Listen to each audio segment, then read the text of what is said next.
This is the second part of the Java class webcast for 8:20 on Wednesday while I'm away.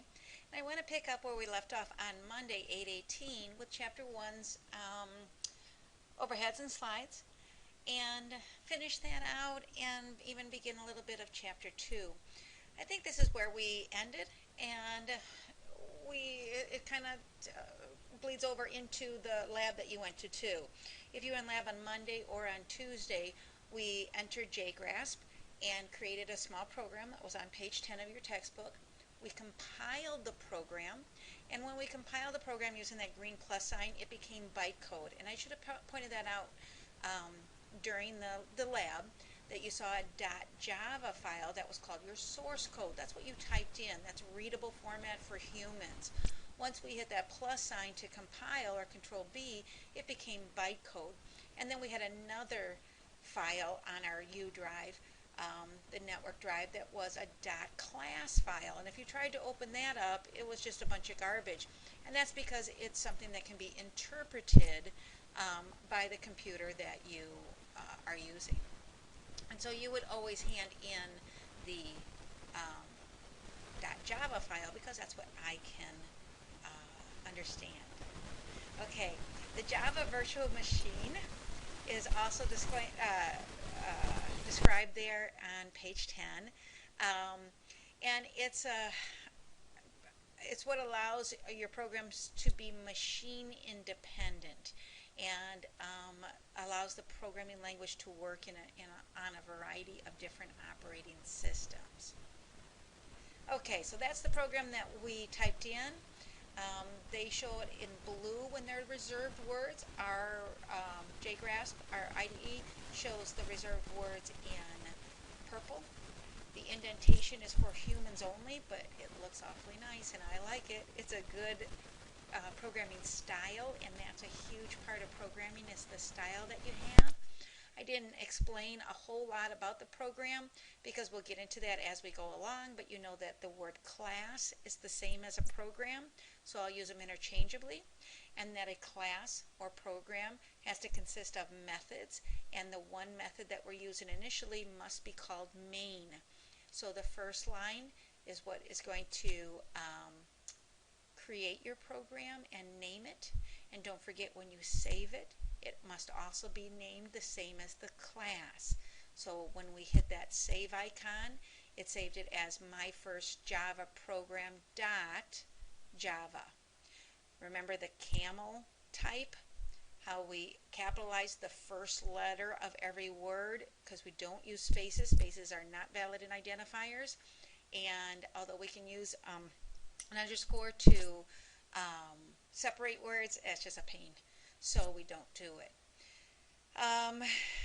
Everything has to be spelled correctly, and Java is case sensitive, so I should have showed you taking out the I in print line and the error message that would result. When I do take the I out of print line, a class file is not created, because it can't create bytecode for something that it doesn't understand. Okay, so here's some terms and definitions that you'll have to know. A source program, that's the .java. That's what we write, and that's what I can read. That's what you hand in. The loader transfers the compiled code into main memory. An interpreter reads and translates each bytecode instruction into a machine language. And I will constantly be referring to this flow chart. I refer to it in the lab, and I'll keep referring to it and quoting you page numbers all the time. So you write your program by typing it into an editor. That blue editor is JGrasp. And then when you hit the plus, that compiles it, or Control B. If you have any errors, no bytecode is generated, but instead you have to go back and fix your errors, recompile. Go back and fix your errors, recompile.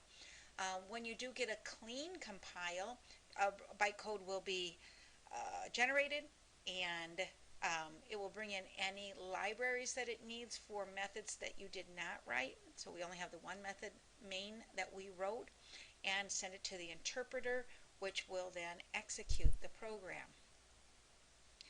I think all this on that slide we've talked about. Okay, there are a ton of integrated development environments available to you. We've chosen JGraphs here at the college because a lot of beginning Java programmers use it. Eclipse, which I don't know if I've spelled right. I think it has two C's in there, but whatever. And NetBeans are also very popular. If you're transferring to ISU, I know that they use NetBeans in their higher level classes, but many of their intro programming classes use something simple like JGraphs. I'm going to stick to JGraphs because it's the easiest. You can use whatever development environment that you want to use. I already talked about this, and that's what the first webcast was about, that you just download this stuff. It's awesome. You can work at home. And then the rest of what's on these slides has to do with stuff. A lot of history of the internet and the World Wide Web and where Java comes into it, whatnot, how it compares to some other things, yada, yada, yada. Okay? And hey, if you're ever in a trivia contest again, besides that bite and nibble thing that I pointed out, Java's beta version and first code name was Oak, O-A-K. So please remember that. All right, now this is not in your book. This is from my own experience, and it's the whole idea of problem analysis and design. Man, everybody wants to get a problem and start typing out the solution. I mean, get me at the keyboard and I'm going to start plugging away writing the program. And technically that's not what you're supposed to do. Technically, you're supposed to think about the solution. You're supposed to ask a lot of questions and find out, is this really, do I understand the problem completely? That's called analysis and design. So analysis means that I'm going to analyze the problem. I'm going to ask questions of the users, the people who are going to use the app or the application, and find out how they're going to use it, what bells they want and whistles they want in here, what is the functionality, all those kind of things. And then we write out an algorithm. And an algorithm is a step-by-step problem-solving process where first I'm going to have to do this, like I'm going to have to get input from the user. How do I get it? I don't care. I don't care if it's a pop-up box, if it's something that they click on. I just know that I have to get these two items from the user of the program. Then I'm going to do some calculations, some logic, something with that input to produce output. So input, process, output, but sitting down and understanding how to do it should be 80% of your time. And then if you've designed it correctly, then actually typing it in, getting the bugs worked out, oh, that's 20%. That's a piece of cake. So the problem-solving process should be, and I will strengthen this in class all the time, is that we'll use an algorithm. Most people like that. I also will show you flowcharting. But just at least write down the steps. Analyze the problem, outline the solution, design an algorithm. Then you can sit down and write the program. And the nice thing about this is that if I do number one, that could be my entire job. I don't know anything about programming. All I know is system analysis or the problem analysis. The other beauty is if I don't want to implement it in Java, I decide C++ is a better language, or it needs to be an app written for an Android or something like that. It doesn't matter. The analysis stays the same.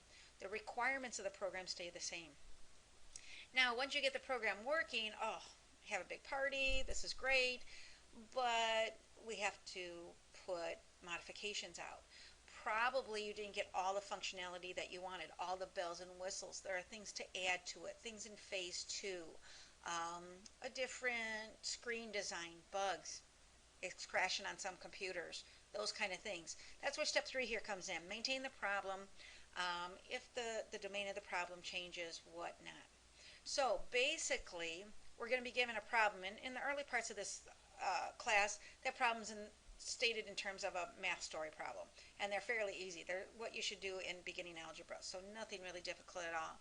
We're going to think it through. Well, instead of getting a solution like figuring out what your gas mileage is, well, instead of saying it, hey, this is what my gas mileage is from my house to the college, I want them to be able to put in any distance, any dollar amount for what they paid for gas, or whatever the inputs might be.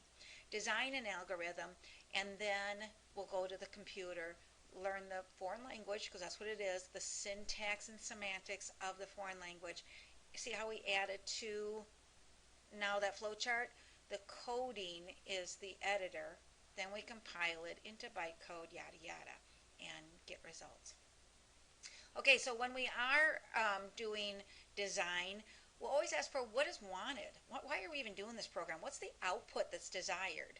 And then what are they going to give us as input? And now how do I get from input to output? What processes, what calculations, what logic, what's going to happen there? So when I design, I actually look at output first, then input, then process. Then I have to turn it around to program. Because for our simple programs that we're going to do, we have to get input first, and then we have to say, these are the processes, calculations, and logic necessary to get the desired output. We'll be working on similar problems than what's on 16 and 18. Those are a little complicated because they require looping and if statements and stuff like that. But I have lots of examples that are very simple.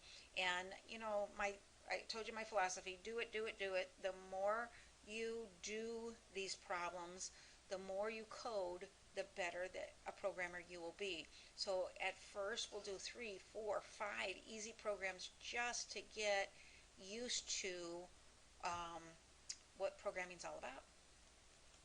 Program methodologies are 2 approaches to program design, structured and object-oriented.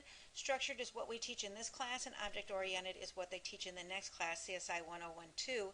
Object-oriented would be what you would need to do apps for a Android or iDevice. In structured design, we have a problem and we make it into, and we subdivide it into smaller sub-problems, and each sub-problem is solved, and then we combine it to solve the whole problem. So how do you eat an elephant? You know, sometimes I'm given a problem that's so huge, where do I start? If I know how to do any one part of it, I can isolate that part and do that part. So in my first programming job, I worked for an insurance company, and for life insurance, we had to tap into the knowledge of the actuaries. I am not an actuary, so I really don't know how many people are going to die each year in a certain subgroup and yada, yada, yada, but they did. So they would calculate and give us, the other programmers, the input that we needed in order to go further. So they just did that one sub-problem. I ignored it like it was a black box, did the program around it, and then just fed in those results. We start to break our own bigger problems out into sub-problems in future chapters after midterm. In object-oriented design, it's very fun because we have objects. We have things, buttons, pictures, fake people, avatars, you know, you name it, and we identify them, and then we say, what can this object do, and form the basis of solution depending on how those objects interact. When this object moves to the left, what happens with, you know, the background, the scenery, the object is carrying, yada, yada, yada. Okay, this ends chapter 1. There are no assignments out of chapter 1, but we will start right away in labs again, doing more programs and working through some ones that I will upload to Blackboard.